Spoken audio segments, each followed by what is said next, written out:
Hello, I'm Mario Toneguzzi, Managing Editor of Canada's Entrepreneur. Joining me today is Don Kottick, who is President of REMAX Canada. Thanks, Don, for joining us today. Well, thanks, Mario. It's always great to see you. Look forward to our chat today. Okay, we're going to talk about the 2025 Cottage and Cabin Trends Report put out by REMAX. And in a nutshell, just overall, what was the most important thing that you thought came out of that report? Well, I think we just have to kind of put last year into context. We were closing off the year. We had a lot of optimism, a lot of enthusiasm.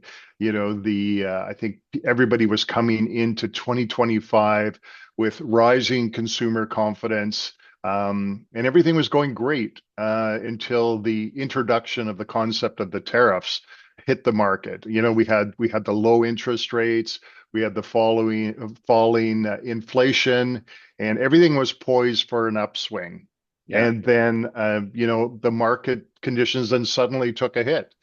Basically 59% of consumers, according to our survey, Remax conducted a survey, and 59% were less confident in the housing market than they were in 2024.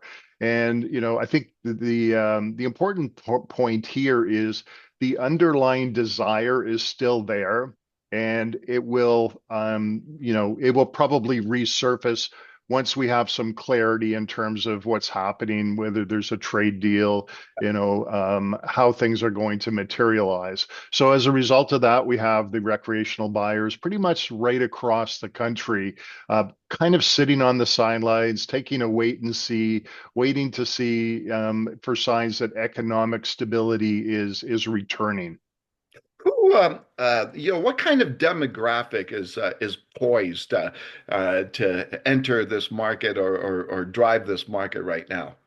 Well, I mean, there's a number of trends that are influencing, and that's a great point demographically. We're seeing a lot of families that are, obviously the key participants in the recreational market. We're also seeing a trend to younger buyers, which we haven't seen, probably in past times.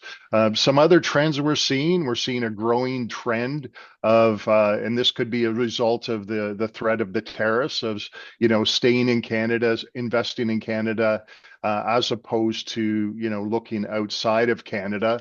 We're also seeing some of the snowbirds that are, in the western side of the country, from the southern areas down in Florida, looking at possibly selling their properties and then coming back home and then maybe substituting those for recreational properties in Canada. I Yeah. mean, the other thing we're seeing is 17% of cottage owners are planning to sell their cottages because the next generation isn't interested in going to the cottages. So there's kind of like a lifestyle shift, that is, coming from those younger buyers as well too. And the other component that we're seeing is 17% of family cottages are probably going to be put on the market as a result of estate decisions. The one thing, though, that's really driving overall the recreational market is really affordability is really an issue, and that's something we're seeing right across the board. Yeah. Now, John, when you look across the country, are there any pockets geographically that are stronger than others right now in that kind of sector? Well, I think in some areas we're starting to see that we anticipate the market not to decline substantially. I think all in all, we're probably looking to be relatively flat or look for probably incremental increases in activity. In terms of unit sales, we don't expect them to go back too far. Once again, the demand is there, right? And I think that's one of the things that is really going to, bode well. And it will depend on how these tariff discussions and the economic stability flush out. But all in all, it's got all these people waiting at the sidelines. The demand is there.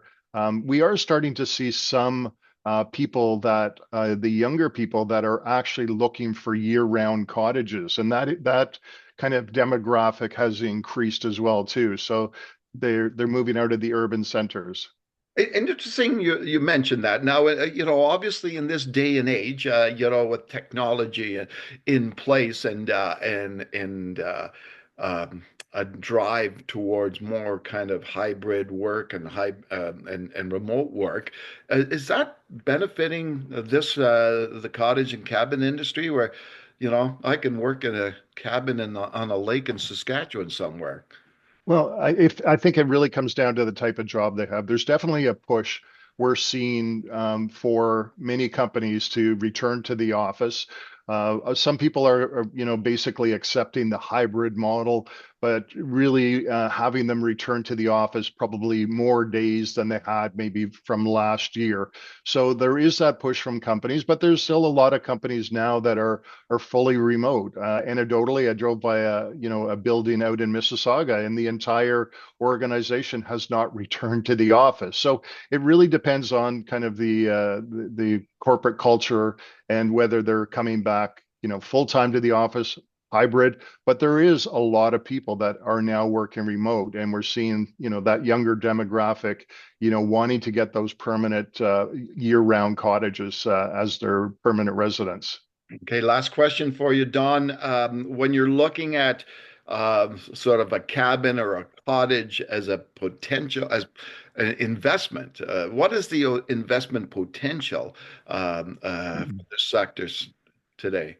Well, that's a really interesting question because once again, it depends on the market that you're in. In some jurisdictions, they've implemented regulations in terms of the ability to, do short-term rentals.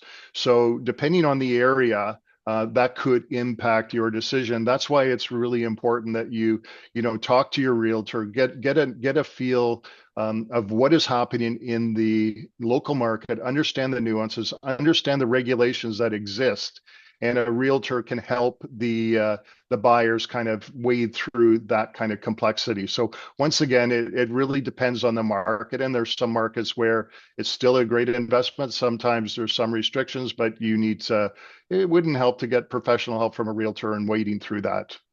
Okay, thanks, Don, for joining us today. My pleasure, Mario. Always great to see you.